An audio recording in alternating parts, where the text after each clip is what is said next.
All right, we're talking about confounding still and looking at different biases, and I provided within chapter 10 a number of examples of confounding because it's a bit difficult to understand. So a study that was done in New Mexico was looking at the association of living at higher altitudes, which there's many parts of New Mexico where people do live at these higher altitudes, and the association of lower heart disease mortality, and whether or not there's a component of the ethnicity and the ethnic composition of the people within these regions. So what would be considered the confounding variable? Well, ultimately they saw that Hispanics in New Mexico actually have a lower cardiovascular disease rate than other ethnic groups. So the question that comes up is that how is the ethnicity of Hispanics a confounding variable? And ultimately what was found was that the Hispanics that participated in this particular study actually did have lower cardiovascular disease, but when you look at the overall targeted population, just not with Hispanics in New Mexico, but Hispanics in general, regardless of living in New Mexico or not, they ultimately do have a much higher, much more normal rate of cardiovascular disease, as well as higher rate of cardiovascular disease in other parts of the United States, as well as in Mexico. So why is it that Hispanics in New Mexico had this lower rate of disease? And ultimately, as the study was teased apart and looked at in more depth, ultimately the realization came about that the Hispanics that participated within this particular study, first of all, they were willing to participate, and there was a whole targeted population or targeted Hispanic population that were not willing. And there's a component that is believed that where there's an aspect of legal status, and those that were willing to participate were legal versus not being legal status here in the United States, as well as those Hispanics that did participate were found to be more conscientious of their health with compared to an overarching lack of taking into account health within this larger population. And so ultimately, the ethnicity would be a confounding variable when you're looking at high altitude. So it's not only that high altitude may be associated with lower heart disease, but you have to take into this ethnicity also. Another example of confounding that may be a bit easier to actually understand is looking at obesity rates, or obesity being associated with increased risk of cancer at a number of sites. And it's just not, we're not focusing on cancer only on within the lungs, but when you look at brain cancer, liver cancer, stomach cancer, other types of cancer, there is an association of individuals that are obese. They're at a higher increased risk of cancer at all these other sites, except for with lung cancer. And so here you have a scenario where you go, why is it that there's an exception where if I am overweight, I have a lower or a moderate or modest inverse association? And ultimately, as they started to look at the data, they saw that body weight as well as smoking could be considered confoundings, a confounding factor, one against the other. If you took smoking out of the picture, then at that point there was an association of obesity with an increased risk of cancer. So this is a perfect example when you look at smoking and body weight. You know that smoking is a risk factor for developing cancer. You also know that body weight is a risk factor for lung cancer.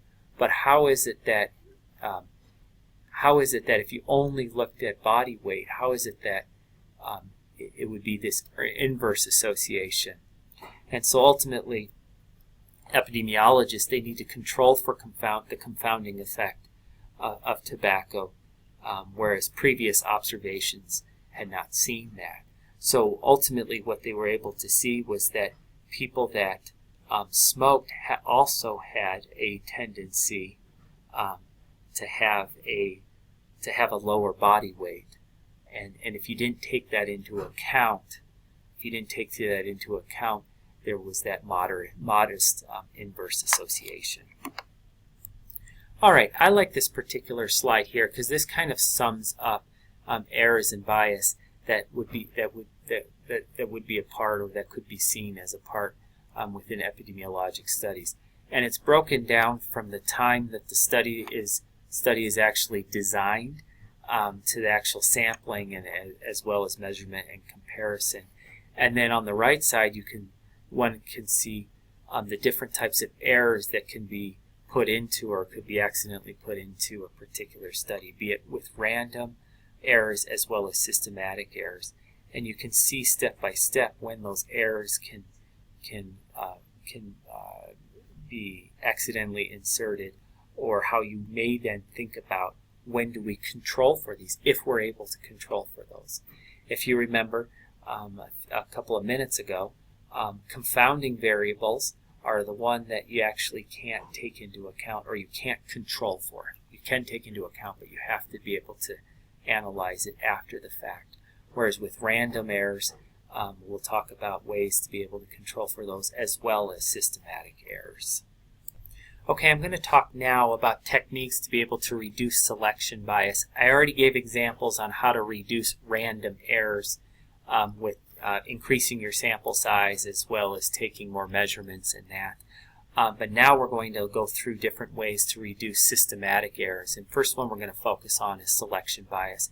First and foremost, it's important to have and develop an explicit or objective case definition. This needs actually to be developed beforehand, before the data is actually collected, and an explicit definition needs to be there in what constitutes a case. And study personnel should actually be trained on how to follow those guidelines regardless of their exposure status. A good example would be with West Nile virus. If we're doing a surveillance, or we're doing a particular study where we want to collect all cases of individuals, cases as well as controls for West Nile virus, are we only going to define a case if they have signs and symptoms, or are we going to define a case based on them having positive antibodies within the blood? We also need to enroll all cases in a defined time and region, and that ultimately will reduce that selection bias. This gives us precision to the denominator when we do that type of a collection, or where we enroll all of those cases. All right, another way to be able to, or another technique to reduce selection bias would be to strive for high participation rates. When you have low participation rates within a particular study, it always raises concerns about, is this particular study valid, as well as can it be generalizable to that larger population. If you have low participation, you may not be having a diverse population that's participating. One way to be able to get over that hump in order to be able to have those high participation rates is to incentivize. I gave you the example already in where when as a graduate student, I would participate in a lot of clinical trials because of the incentive. But you need to take precautions when you're incentivizing to ensure that you have a representative sample. Oftentimes, people that participate in studies participate because of incentives. And if we are trying to have a target population where it is diverse, you need to be able to incentivize, or to stop incentives with certain target groups, and ensure those incentives, or that participation does occur at high levels across those demographics. As I said a second ago, you need to take precautions to ensure representativeness, ensuring that all medical facilities, if you're trying to identify cases or participation, is thoroughly canvassed.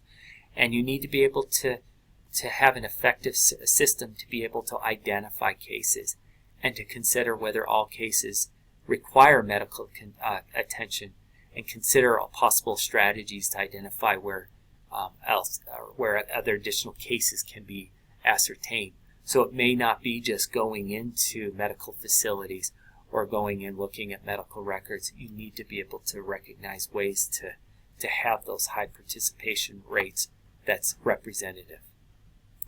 Another aspect that you need to think about when you're trying to reduce selection bias is not only identifying all the cases, but you also need to reduce selection bias based on specific with the controls that are participating within the study.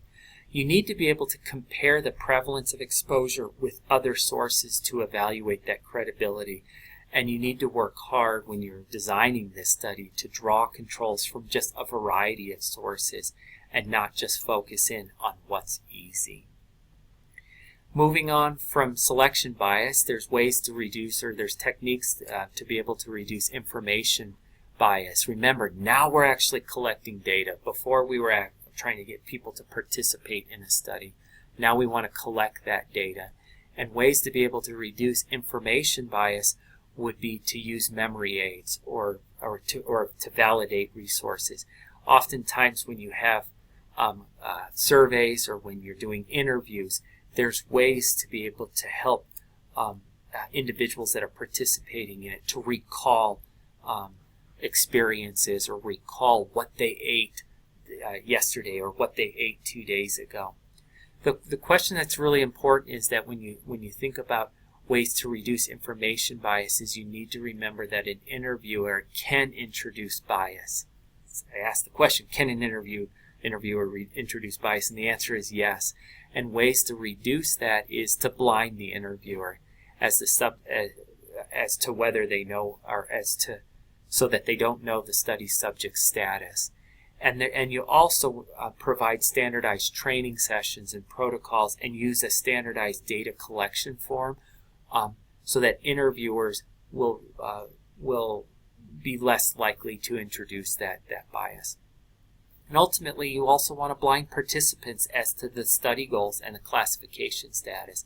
That was the ideal scenario when I participated in that yogurt gut study, is that I was not supposed to know whether or not I was what the ultimate outcomes were, as well as the classification, whether I was receiving treatment or not. And the reason being is that you don't want to introduce that information bias or that collection bias as that study goes along. All right, now it's necessary to talk about methods to try and control for confounding. First of all, are there prevention strategies? You want to attempt as best as you can to control for confounding throughout the study design itself. And so 3 ways to be able to prevent it is through randomization, restriction, and matching. And then there's statistical analysis methods that are used also, and I'm going to just briefly touch on those, but I'm going to spend most of the time talking about what randomization is, how do we restrict, and how do we match, and how those particular techniques ultimately are considered prevention strategies to control for confounding.